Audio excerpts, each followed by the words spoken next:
This German castle looks straight out of a fairy tale, but it has a dark past. A Nazi history, years of neglect, and a former owner with eccentric taste. Let's explore the history and secrets of Drachenburg, the Dragon Castle. Look at this! Yeah, I feel special here. Okay, we'll leave it back. That's crazy!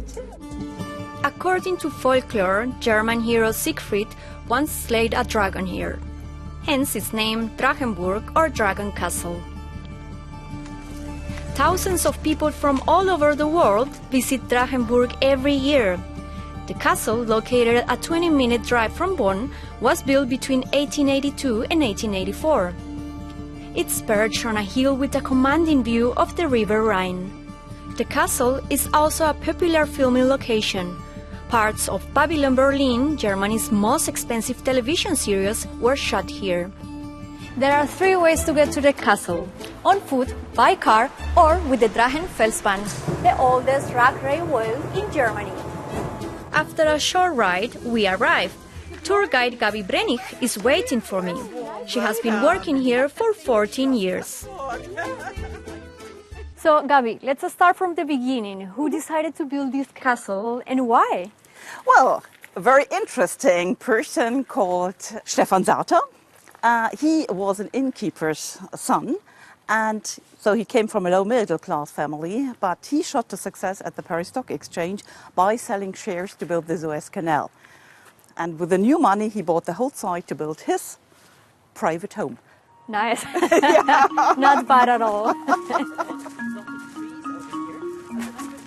This villa looks like a medieval castle, right. But it isn't. No, it isn't. Which medieval characteristics does it have? Well, right inside you see the really massive tower, which in medieval fortresses served as a kind of safe area.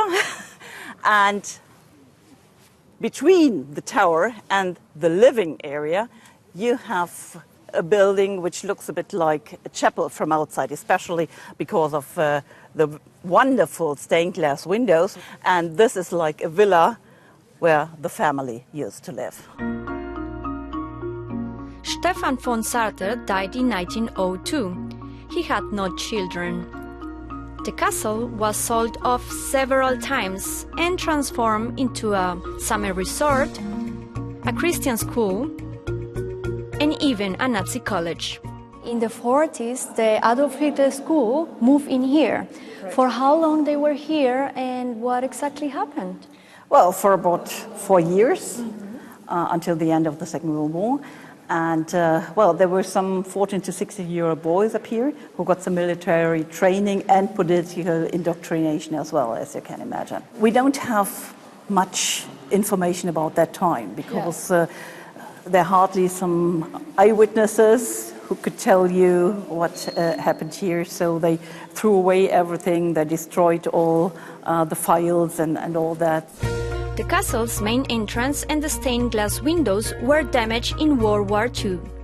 After the war, the castle was used as a shelter for refugees and then as a training center for the rail authorities. It was supposed to be demolished in the early 1960s. The castle changed owners several times and then it was abandoned 10 years. Right. Tell us about it. Well, a kind of lost place. Very attractive for the first people dealing with drugs. This kind of architecture was regarded as old-fashioned. Nobody was interested in. So that's the reason why it stood empty for 10 years, because nobody was willing to buy that and to use it. This was a wonderful venue for romantic meeting. Okay. First drug consumers and all that, yes. In 1971, wealthy entrepreneur Paul Spinat bought Drachenburg and had extensive refurbishment work done. He was well known for his fancy cars, quirky personality, and eccentric taste in interior design.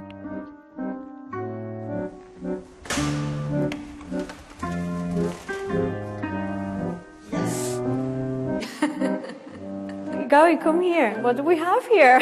Well, you're sitting on a real stone. Yeah, I feel special.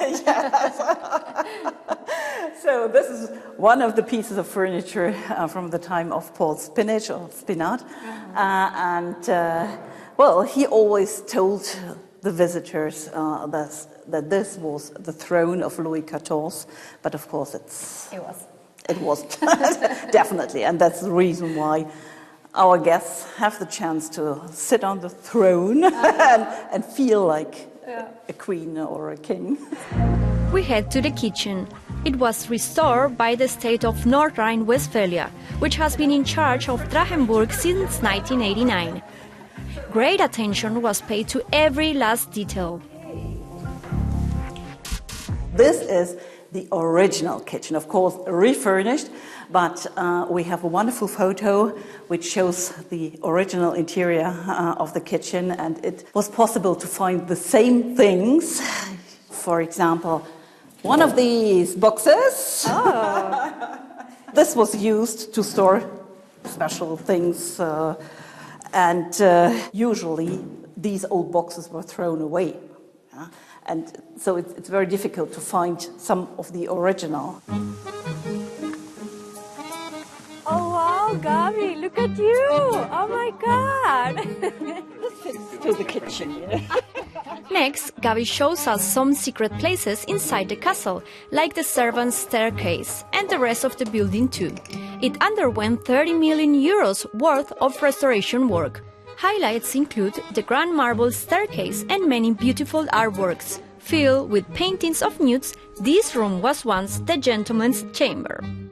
I'm not going to say anything. And for those looking for a once-in-a-lifetime experience, you can stay at the castle overnight. But the bad news is that it doesn't come cheap, and you should book many months in advance. Although the castle itself is a mix of different styles, it is interesting to see how each owner left their mark here. And you, have you ever visited a castle? Tell us which ones.